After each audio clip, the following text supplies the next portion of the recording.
Hello and welcome to another episode of Sutton Impact Family Style. I'm Jason. I'm Bill, and I'm glad to have Jason back.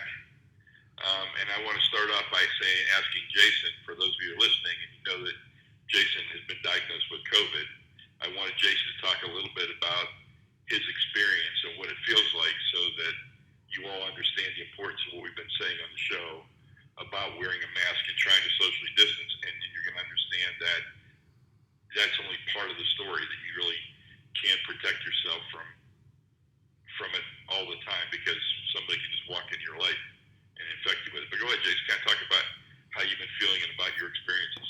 Okay, well, I've been feeling incredibly lethargic. I've had no energy for about 2 weeks. As I told my mom, I could take a nap probably every hour.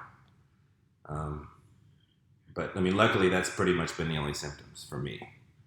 Those aren't great, but those have been my only symptoms. But I would say I socially distanced like a champ up until I went back to work.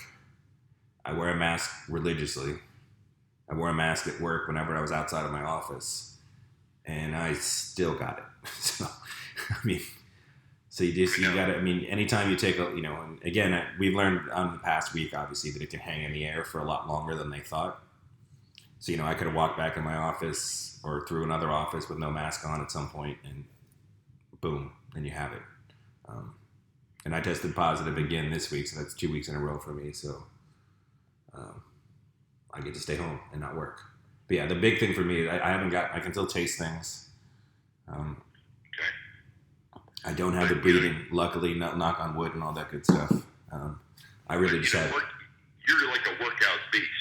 Yeah. Have you been able to work out? You've been too tired to work out. I've done some light movement in the morning, I would say. I have a treadmill in the house, so I can, get on the treadmill and walk for a little bit or something, just to, try to get the blood flowing. I haven't really broken a sweat doing it, if that makes any, And what I would normally do in like 20 minutes, it takes about 45 minutes just to get some sort of movement going. Yeah. But yeah, so wear your mask and be as safe as you can, because it's not fun. And like I said, I'm, as you said, I work out all the time. I'm pretty healthy, so I'm probably on the good end of not getting the severe symptoms. But my assistant Yancey also has it. I don't think he listens, but I'll shout him out. And he's 22 and super healthy, and he lost the taste and smell along with the lethargy, and he tested positive too. So. Yeah, so no matter what misinformation 45 is spreading, these are young, healthy, very fit people coming down with this. So Everybody out there, be careful. And again, the other thing, not to, play gloom and doom or scary person, but, it's still less than a year since we've had COVID in this form. And it is, supposedly, it's, hyper changing itself and things along those lines. We don't know what the long-term effects are. So just make sure, even if you're like me and you miss a couple weeks of work, you're tired all the time, and hopefully you're better, and that's the end of it. We don't know what's going to happen in a year. And I'm not predicting gloom and gloom. I'm just saying, just do everything you can not to get it, because it really is not fun. That's the point. We don't know. No matter what somebody tells you, we don't know. All right, thanks, Jason. Let's talk about sports. I guess hoops first. So I think the story that's blowing me away right now is the incredible effort of Jimmy Butler and the Heat being down 3-2 in a series I thought would go 5 games. And the other night, I watched Jimmy Butler put on an absolutely, what I would call, a superhuman effort and match LeBron down the stretch, basket for basket. And I saw him bent over and barely able to catch his breath. And they hung on and won that game. I was just really, really impressed with Jimmy Butler. I don't think I've seen any. I think most people have thought of Jimmy Butler as like a top 20 player. But I feel like his performance throughout these playoffs and the way he's carried that Miami Heat team all year, I think it's just catapulted him way up into the front. Oh, absolutely. Absolutely. And maybe he should have been there all along, and we just, he didn't have the pedigree, and, he'd been a little bit disgruntled on a couple of teams, but, it seems like he just wants guys around him that want it as bad as he does. And Pat Riley and the Miami Heat have put that team around him, and and again, I know injuries play a part every single year. That's the nature of the beast. But Gordon Dragic was their most consistent player and their leading scorer. He hasn't played outside of the first quarter of the finals. And Bam Adebayo, who had really taken a leap this year to be like a first, second team all NBA center. He has a neck injury and he's a little bit hobbled. And just a shame that we can't see these teams at full strength. Because, No, and Hero hasn't really shown up in this series. And then it's like the other night was Jimmy Robinson or Jimmy Butler and Duncan Robinson, and that was your offense. Yeah. And I was blown away by Duncan Robinson just launching and just hitting everything he was throwing up. But I mean, it's two guys. I mean, maybe the Lakers didn't take him seriously without Dragic, with Bam not being able to play that well and Hero not playing well. But I'm looking for a war tonight. I think LeBron has taken this very seriously. I think he's been thinking, he has. Legacy this whole takes time. Everything Yeah. seriously. But I mean, the rest of those guys, I mean, Anthony Davis has never been the player his talent shows he can be. Like this is what he does. He's a killer G. No. But people have been making the joke on Twitter. They either play John Cena's music or Steve Austin's music because they have the ref conspiracy theory that now the Laker family, the ones that, the NBA wants LeBron and the Lakers to win, so they're bringing in, I forget what the referee's name is, but they play the glass breaking like Steve Austin in wrestling, like, oh my God, it's Austin's music. Like the NBA is like, oh, we got to fix this. So. All right, well, I'm going to be watching tonight. Oh, yeah. I mean, and again, we've seen players, like Paul Pierce and some other guys that do, but Jimmy Butler seemed legitimately exhausted in that moment and just still came through, hit the free throws like he's just been. Now, the one thing I haven't liked the NBA did, I know they've been doing it all year, when they released that, well, this should have been a foul and this shouldn't have been a foul after the game. I don't really see who that serves. It does. It embarrasses the referees and maybe puts them in a less than jovial mood for the next game. Right, and you're like, well, that should have been a foul on Jimmy Butler. There should have been a foul, and then you have and you know what? We're going to talk about baseball too, and you're seeing a lot of baseball because they're replaying a lot of balls and strikes. Right, but again, I mean, to release the report afterward, like I understand keeping the report in house and saying, referee A, he had a 96% correct call ratio or whatever, but to release it to the public after a finals game just seems like you're adding something to the story that's just negative all around that nobody needs to hear. So I'm not sure what it's being done. I get the accountability of the refs in-house, but releasing it to the public just seems kind of dumb.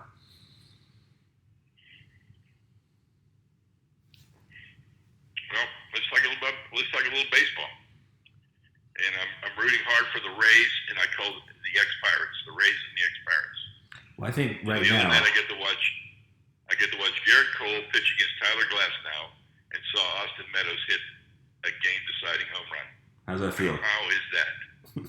I know. It was like the ghost of Neil Huntington haunting me. But I'm going to root for the Rays, who had the best record in the American League. If you don't live in Houston, are you not rooting for the Rays? Pardon me? If you don't live in Houston, is there any way you're not rooting for the Rays right now?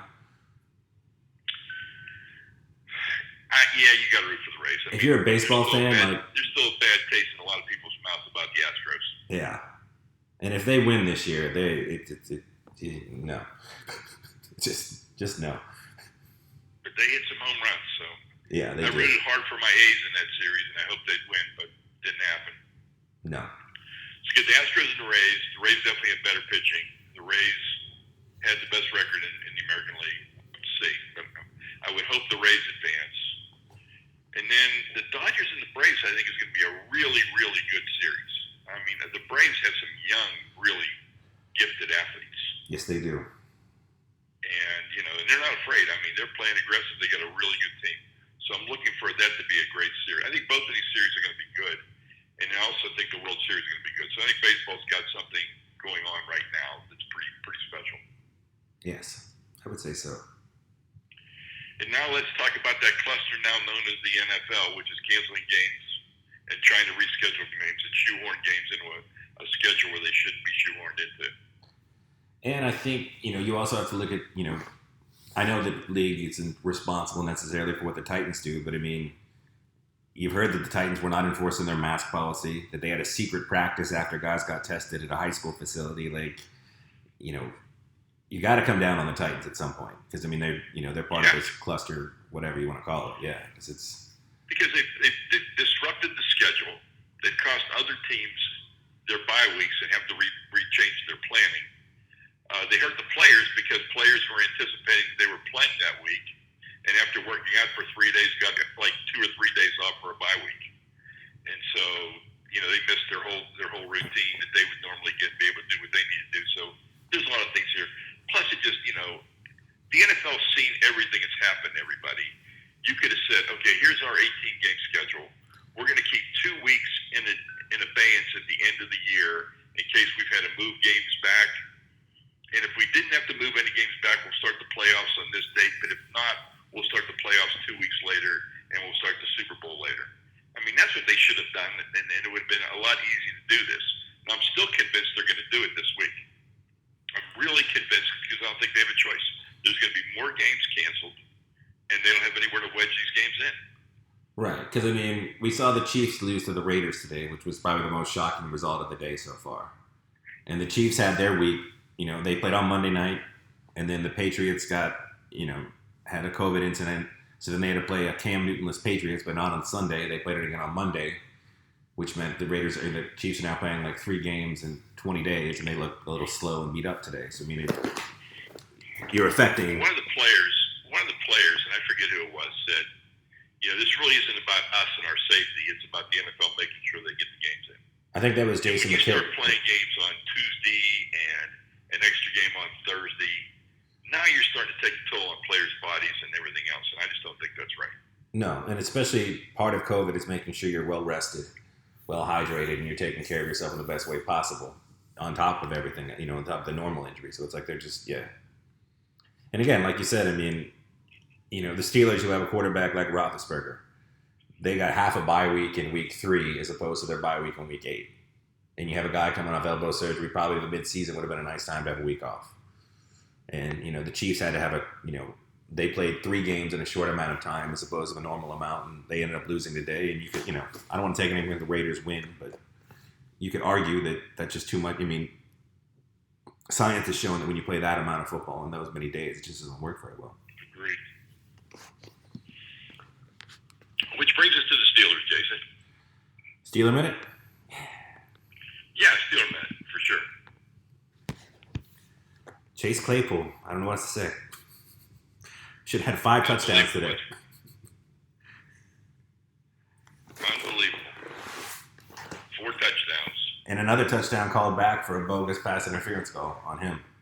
Yeah. That's true. He could add 5. 3 in the air, 1 on the ground.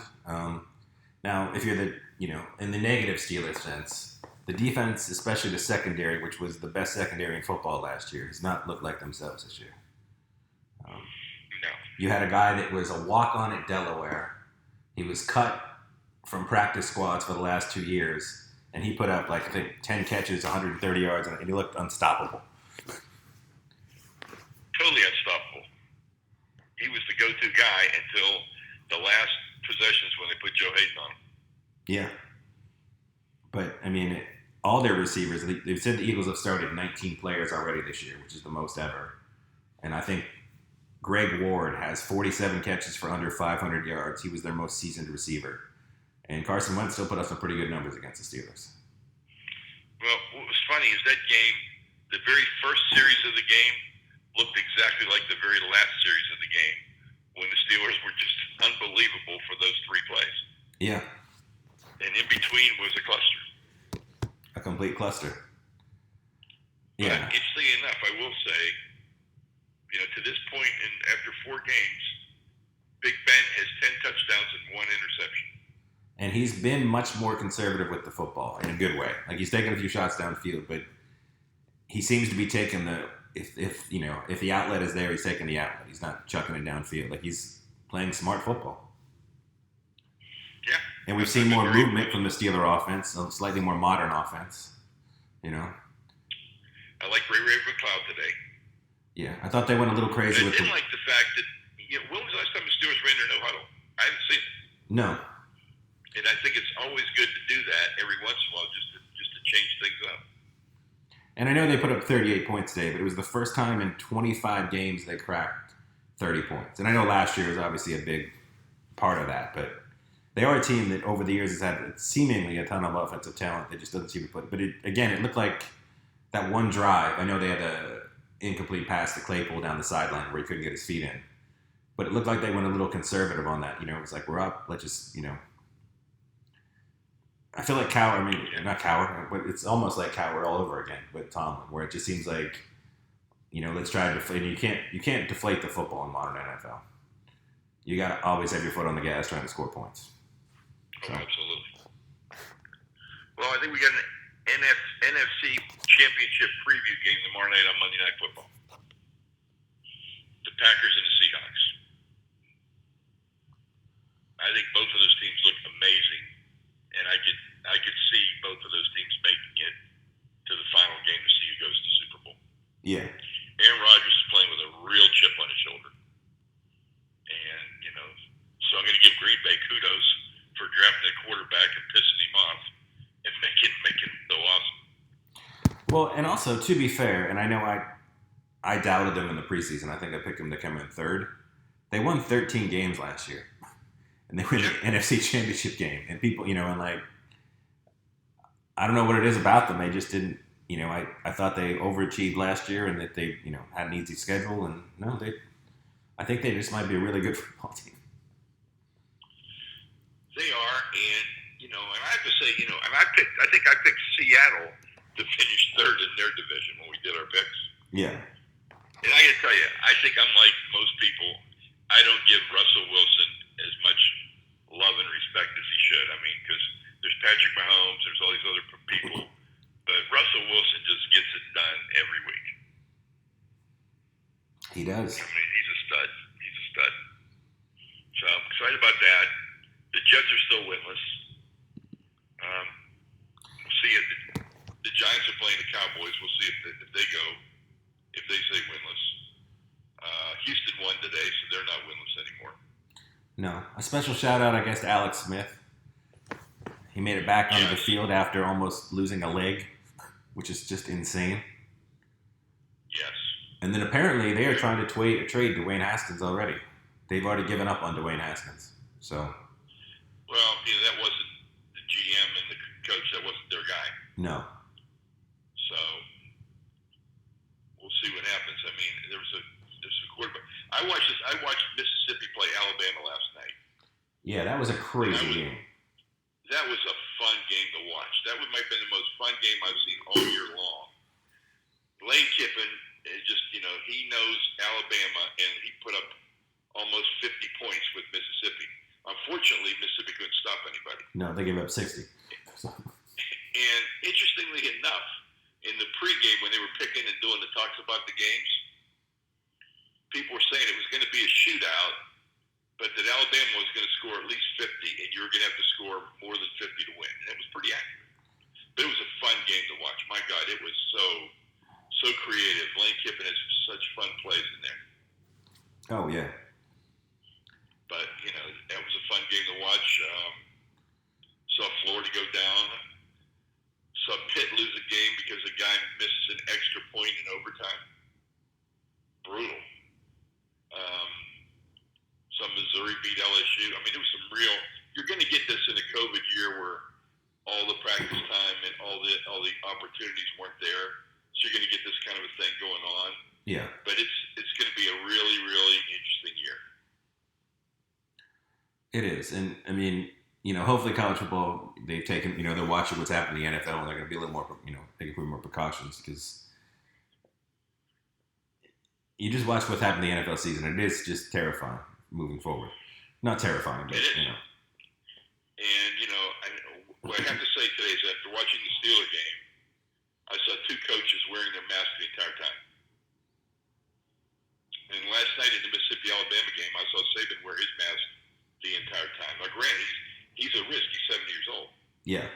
But he wore it the whole time, and Lane Kiffin had some kind of bandana on, but at least he had on most of the time. Had on something, yeah.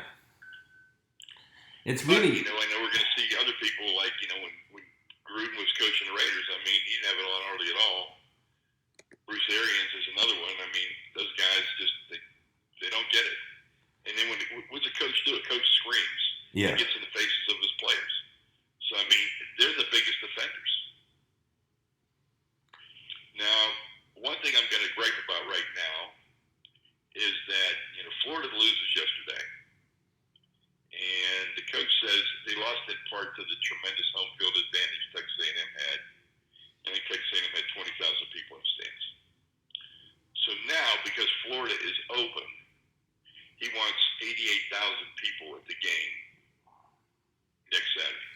And sadly, 88,000 people in Florida will show up. Probably. And that, to me, is as irresponsible as you could possibly be. Well, especially because you talk about a super spreader event, that's it. Yeah. 88,000 people sitting next to each other. Screaming, drinking, yeah. Yeah. And, the athletic director is, in the university, they have their own rules, and they haven't said they're going to do that yet, but the state is open, but just because our governor's a moron. Yeah, and you saw in France they closed down bars and restaurants again. Like, it's picking up again in other countries where it was kind of stomped out. It's going to pick. It's just like Fauci said. Yeah. It's going to happen again. We're not ready yet. We haven't done the right things. No. And again, I mean, like I said, I think I got the most mild symptom, but it still wiped me out for a good 2 weeks. I have another 2 weeks where I can't go back to work. I would shudder to think what it would do to me because I'm not in anywhere near the shape and condition you are. Yeah. And I've got high blood pressure, so I don't know what it would do to me, but I'm, being extra. Since it hit you, I've been extra careful. Because, like I said, I didn't leave my house for 3 months. I mean, I did everything you could possibly do, and at work we test multiple times a week. So I mean, we're doing everything we can. We have, separation pods. We have, we have 3 COVID social distance people that just walk around making sure you're keeping socially distanced. I mean, it's just, it's tough to deal with. You have any entertainment stuff for the week? I'm still loving Lovecraft Country and The Vow. Other than that, we've been watching as much we've been on last year we went to 19 haunted houses around the country. Because Maria loves haunted houses. Virtually? What's that?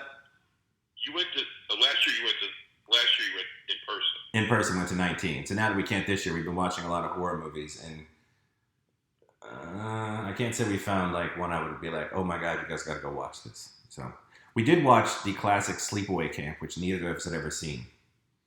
And that's a pretty bizarre movie. Sleepaway Camp? It's from 1983.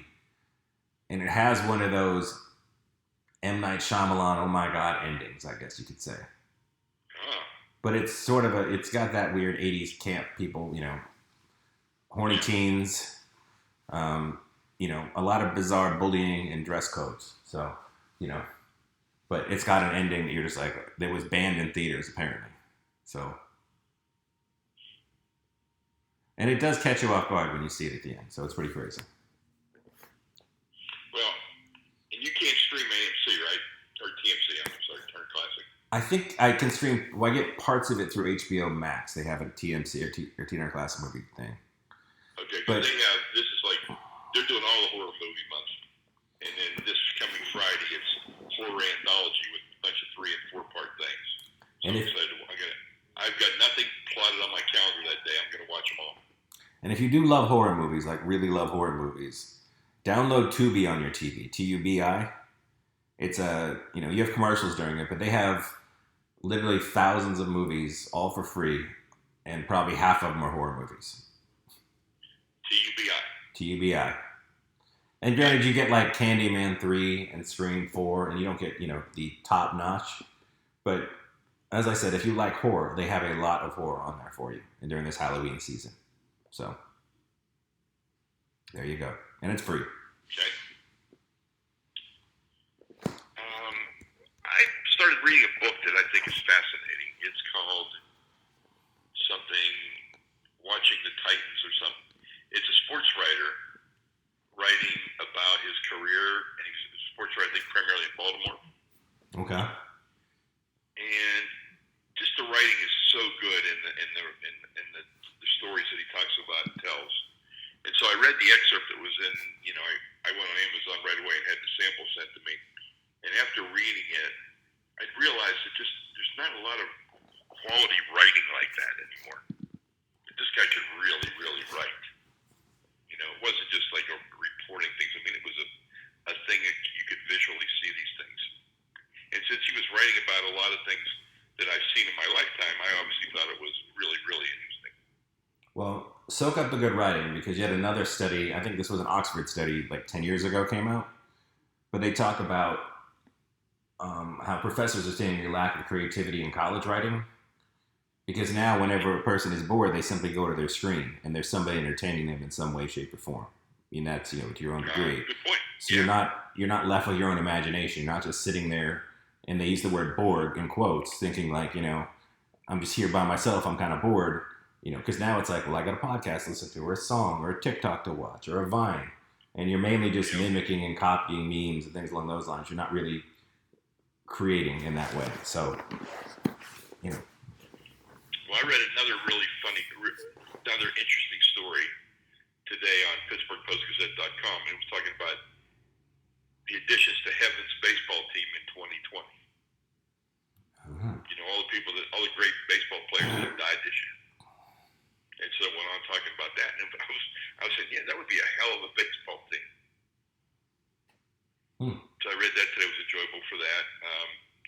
Haven't eaten out anywhere, but I did buy you Jack Stack barbecue from Kansas City, and I bought me Jack Stack barbecue from Kansas City, so I ate mine. So I could tell people that we ordered Jack Stack barbecue. I got beef prime short ribs, which were exceptional. The ribs were exceptional. The burn ends were exceptional. And we got baked beans, pit baked beans, and cheesy potatoes, and they were all awesome. Okay, that's good to hear. So I didn't go out anywhere to eat. I had a great meal. Oh, and in my hockey 30 seconds, shout out to Matt Murray, who was traded to the Ottawa Senators from the Pittsburgh Penguins. 26-year-old, two-time Stanley Cup winner in Pittsburgh has been traded. But I think it might be one of those, if he stayed, it's like a bad marriage. If he stayed in Pittsburgh, he would continue to be maybe not as good as he could be. It's one of those weird that happens. He needs to change the scenery. I think he needed to change the scenery. The Pens needed to change the scenery. So, But a two-time Stanley Cup winning 26-year-old goalie went for a second-round pick and other player, which is kind of sad in a weird way.